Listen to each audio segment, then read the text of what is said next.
When you're an entrepreneur with a great idea, it can be daunting to find funding.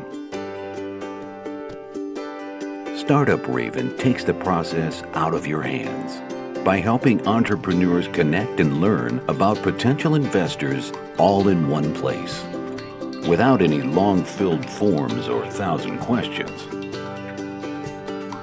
Sign up for early access at Startuprad.io.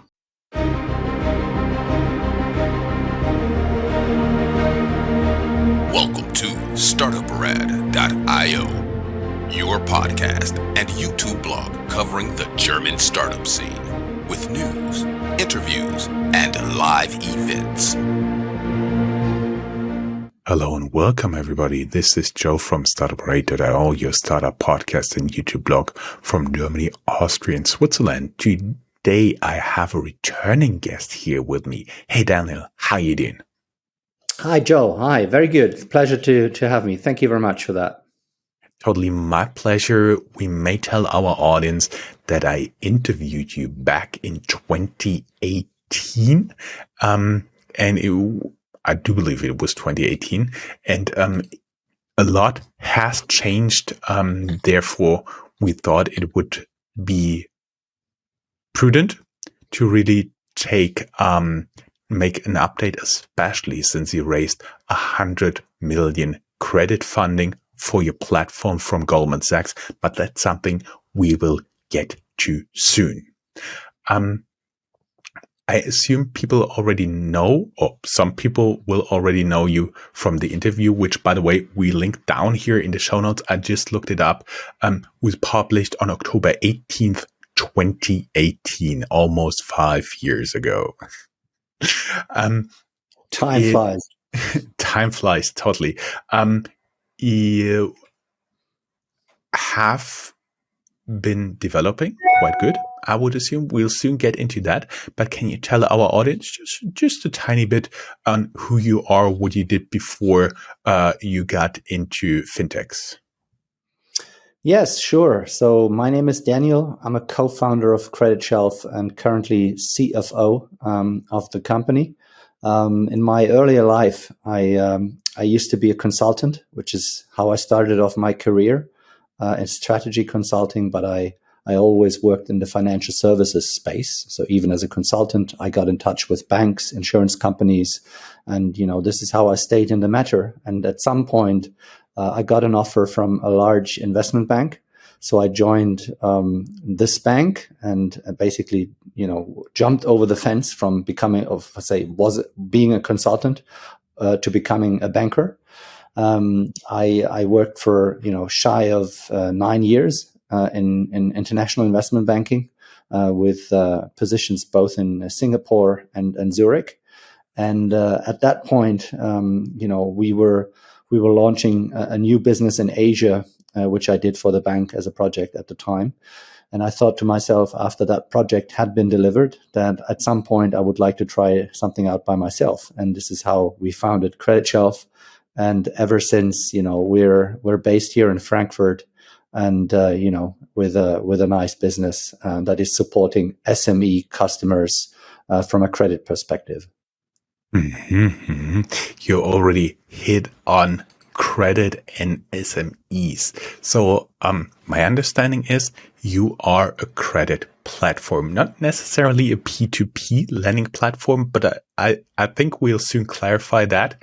And for my understanding is right now you do some loans for small and medium enterprises, which build the backbone of the German economy, kleine mittelständische Unternehmen. You're not exclusively funding them because your funding can also be part of a bank funding, is my understanding.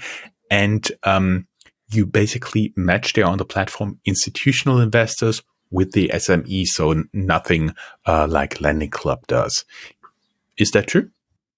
Yeah, it's pretty much true.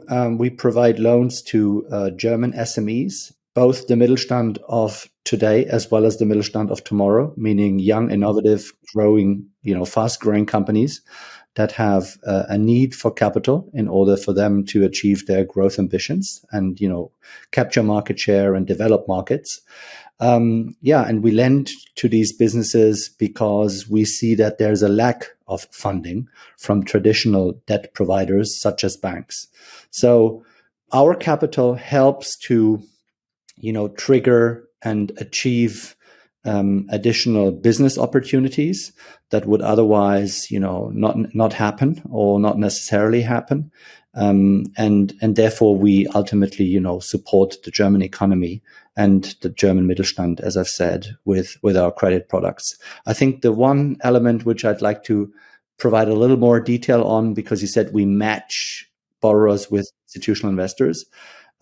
It's not strictly a one-for-one matchmaking. We have, in the meantime, I think the platform has developed over the years. And in the meantime, we basically manage, dedicated funding vehicles, out of which we take the funds and then provide them to the SMEs.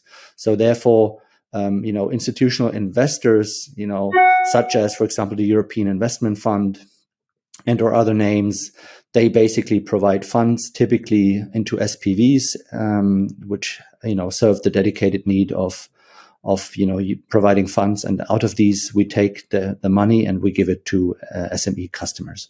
Mm-hmm. We may add for our audience, since depending on the podcast, there may be more than half of the people abroad. The German Mittelstand, the SMEs, are very physical driven industrial companies. So that means when they get an order, they first need to go into all the funding and financing for all the machines, all the parts, all the manufacturing, until they can eventually sell it. And that bridge between purchasing all the materials and getting it to the client and get the money, that is what you're referring to, right? Yeah, amongst others, this is what we finance, i.e. working capital situations like you have just explained. That serves, a big amount of our funding. In addition, we also finance M&A situations, for example, particularly, understanding that there's a demographic situation here in Germany. A lot of businesses, their current owners, they step out at some point, and there's a new generation of entrepreneurs who are set to take over these businesses. And that also often requires funding. So we can also provide M&A finance. As I said, we can provide longer term growth finance to support strategic investment initiatives. So our loan purposes are relatively broad. But clearly working capital, as you have explained, is the majority. Yeah. Mm-hmm. I see. I remember that there was a study, from KfW, just recently, that on average, the company owner that is looking for having a succession, so somebody taking over the company, as you referred to, is on average 64 years old. A third is over 60. So there's a lot going on here. It's not necessarily that you have like one company trying to purchase another company, but it's somebody stepping in and buying the company outright to basically take it over from the existing owner. You've been talking about a lack of funding for SMEs. In Germany, it's a lot of credit driven, meaning it goes onto the balance sheet of Volksbanken, Raiffeisenbanken, Sparkassen, all those little institutions in Germany, as well as the bigger ones, special loans by KfW, but also the big banks like the DZ Bank, Deutsche Bank, Commerzbank. They are all in the game here. So they heavily rely on credit financing German companies, especially the smaller ones. Where does this lack of funding, the lack of credit opportunities come from, in your opinion?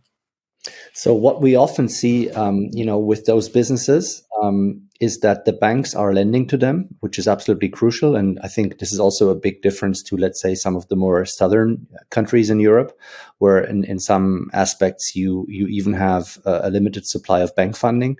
I think here in Germany, the case is a little more specific, and it relates to the fact that banks would typically want to lend on a fully secured basis. So they take assets, typically physical assets, as collateral to safeguard their loans. And they will, assess this kind of collateral very conservatively. And it means that for an amount of physical assets, there's only so much you can get in terms of lending. And then if that business, requires additional funds because there is a big order, coming in and they need, pre-funding, as you've just explained, or there's another opportunity in the market that they can capture, they need quick actioning, and they can't wait for the banks, and they can't wait for a bank to extend their credit line. Hence, our product is fully unsecured. It means that it complements nicely the existing bank funding, because it does not touch any of the assets, from a collateralization perspective. It does not basically change the bank's position. And we just provide credit on top of the existing bank debt that the business has. And I think this is, so flexible. Decision making is swift. The customer can get, quick feedback, quick deployment of funds, and they can realize the projects that they want to realize in order for them, to go to the next level or simply achieve their objectives. You actually made me smile when you said all is unsecured, for the very simple reason that I remember from more than 20 years ago from a bank apprenticeship, somebody told me the unsecured loans are the safest because you only hand it out to creditors, to borrowers that are able to pay it back anyway. So that really made me smile, this flashback. We are talking a lot about lending money out. The main trigger for our interview today was the 100 million from Goldman Sachs that you can lend out, but that was not the start. I found news from 2019 where you started to build up your own fund with 30 million from the European Union through financial means. Can you take us a little bit along this journey when you started to do your own credit fundraising for your client on the platform? Yeah. At one point, I think, if a platform like ours, over the years matures, and it develops, I think the need of having the whole funding under your own control becomes more important. So initially, when we set up Creditshelf, we were relying on smaller type institutional investors, for them to come onto the platform, look what we have in terms of projects available for funding, and make their own decisions. Mm-hmm. But we realized that in order for you to have a reliable funding proposition to SMEs, you need to be able to fund. Anytime when you want to do a loan, you need to be able to fund that. Mm-hmm. And for this, let's say, controlling the funds and basically controlling the money is very important. So which is why we decided to, let's say, insource a little more, get more under our control, some of the funds. And that's how we launched our own Creditshelf loan fund at the time. And indeed, the European Investment Fund, which is the largest supranational investor in the world, they were an anchor investor from day one because they have a European, in fact, it's a pan-European mandate to support SMEs. And I think their view is that the existing bank channels alone, they are not sufficient. So they want to make sure that other channels, alternative sources of funding, will be developed and supported. And this is why they have chosen Creditshelf as their first and currently only partner in a German market from a credit platform perspective. So this is how we launched with them. And in the meantime, we have onboarded additional funds into that loan fund. And as I've said, for us, it's an important element of our funding mix. Mm-hmm. So basically, you have your own credit fund, you have institutional investors, and along those institutional investors, Goldman Sachs joined, and they're now all lending out the money through your platform. I would be curious what type of services you're providing there for the borrowers and the investors. I understand you need a legal entity, a bank there, working with the Raisin Bank here in Frankfurt. And but first, I would be interested what is the balance right now? How much do you have much more money to lend out, or do you have much more requests from companies to actually borrow money. What is that? And then we can get a little bit into how it would then actually work on your side when you approve a loan. Yeah. So naturally, as a lending business, you want to have traffic on both sides, i.e. the funding side, as well as, let's say, the demand side, which is SMEs. I think historically, when I look back, probably, in the first couple of years, the bottleneck has been on the origination side, which means to find suitable borrowers that are, healthy borrowers that can afford the loans and that can repay the loans and basically fit them into our offering.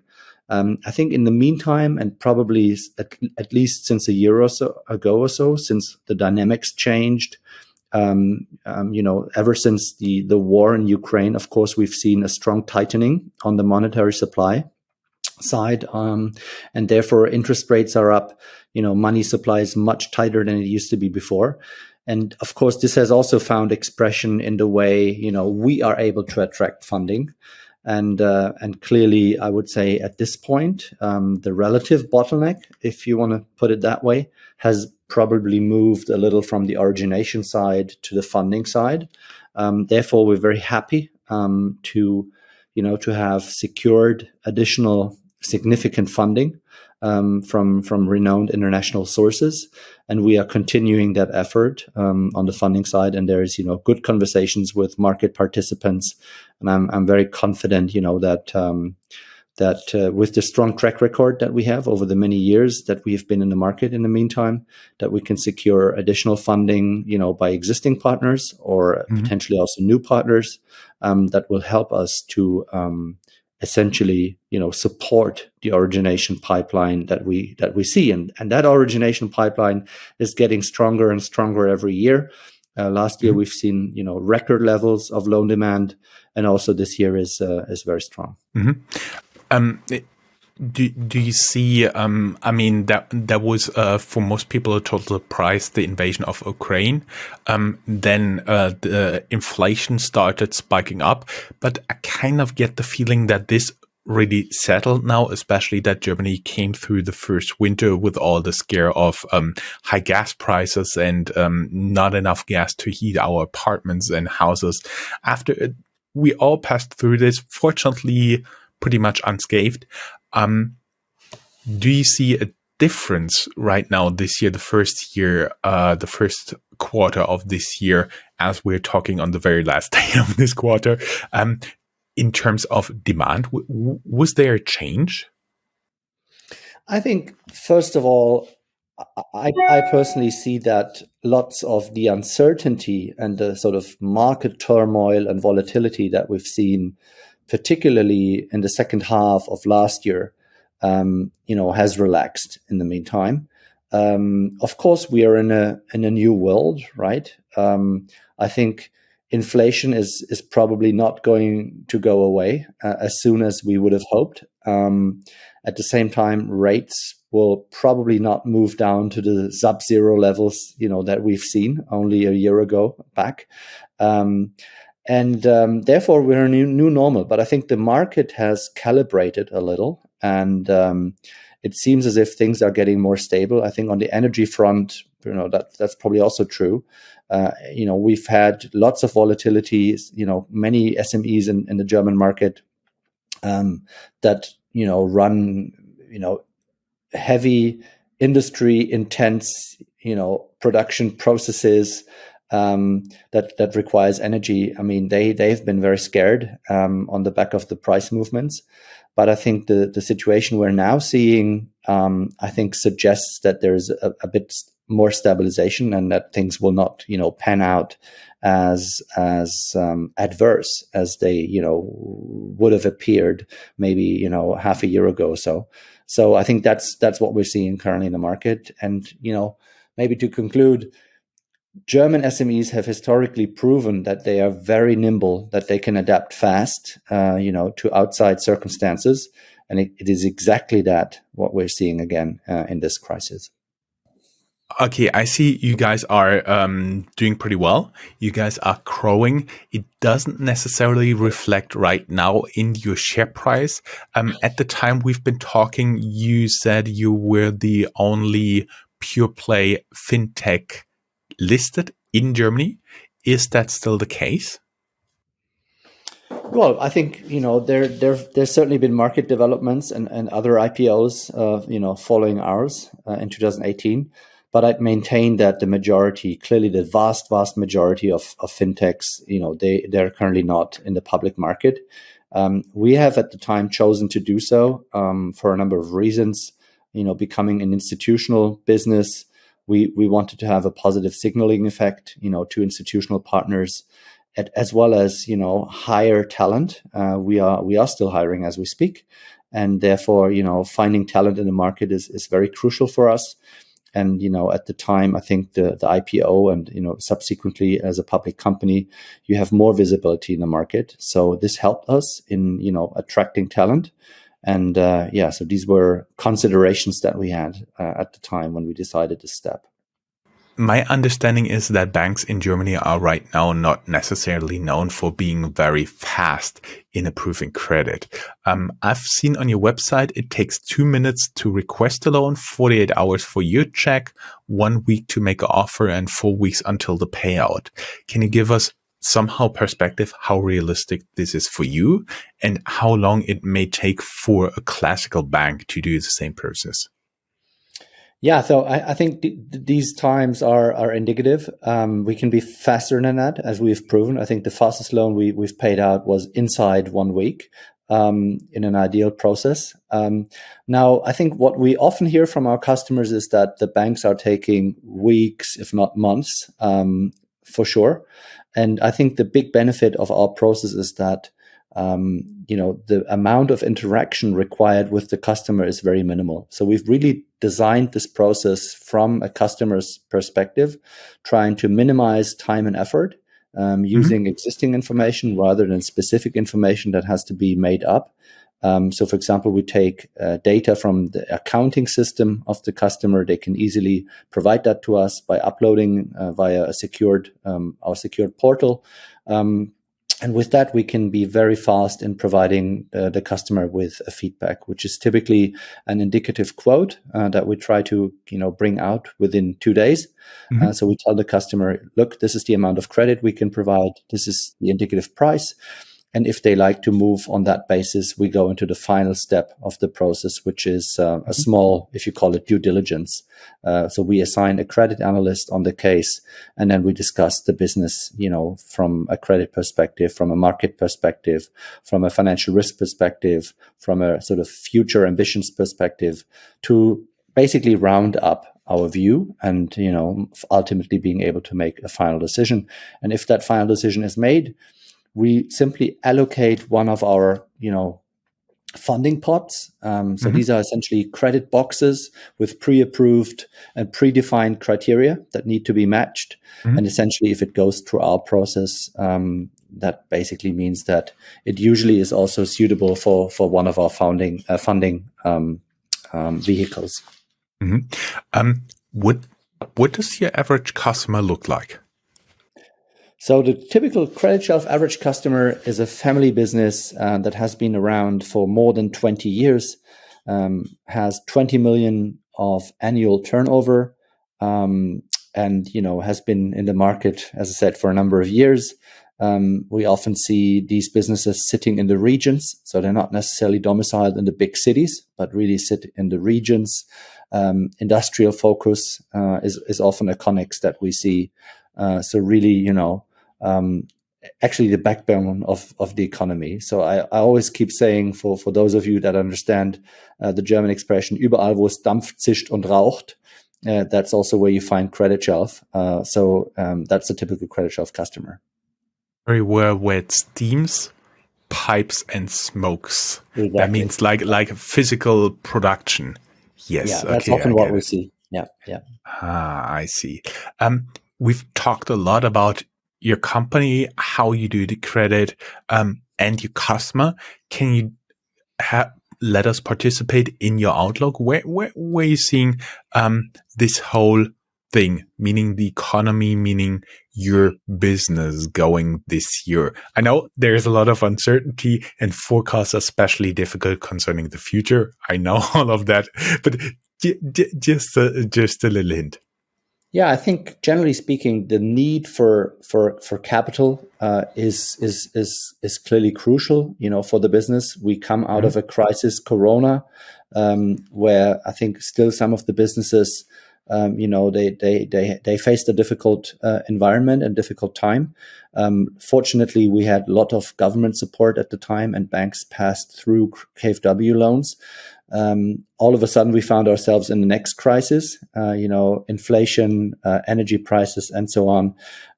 So I think there is, coming out of those crises, there will be, need to propel growth, and that's why businesses need funding.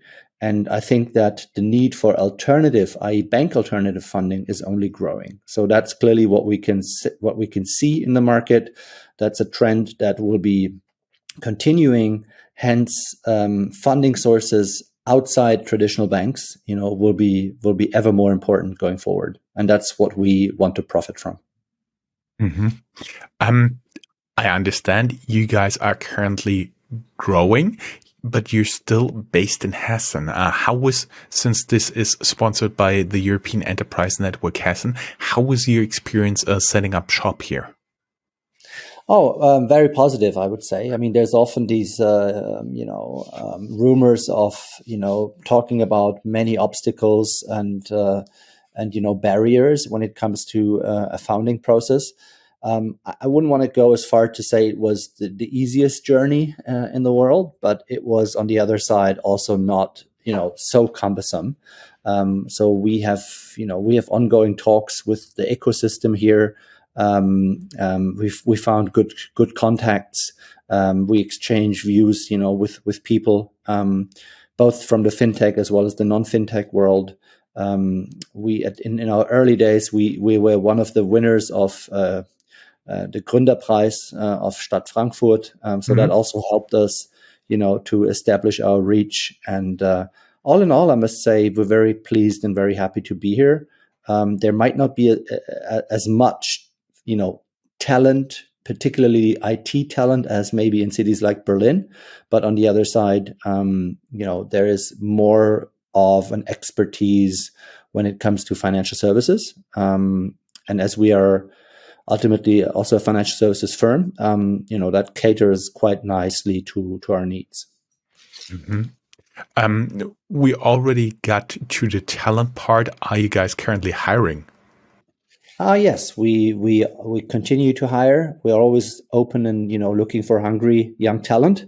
I think the good thing of working in a fintech is that you get much more responsibility and breadth in terms of the tasks and the daily business as compared to a bank. I mean, having spent quite a number of years in both worlds, I can certainly say that the fintech world, to me, is more exciting. You can prove yourself, you can learn a lot, and that's exactly what we're seeing, and this is why we continue to hire talent. And usually the last question is if you're open to discussion with the investors. Since you're already listed, VC investment is not necessarily what you're looking for, but are you open to talk to credit investors that want to get in on your platform? Yes, that's a continuous task. We speak to the market, we speak to dedicated credit investors, and yeah, so we clearly, to deliver the business plan, we need more funding on the credit side, and that's always a dialogue that we keep having. Sounds pretty good. I'll not take up more of your time. Sorry for all the interruptions we had. Apparently, we had some technical difficulties during the recording, but we powered through. Thank you very much. It was a pleasure having you as a guest. Thank you so much, Joe. Have a good day. Bye-bye. Bye-bye.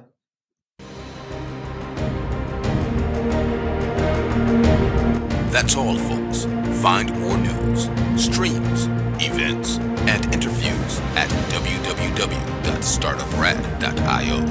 Remember, sharing is caring.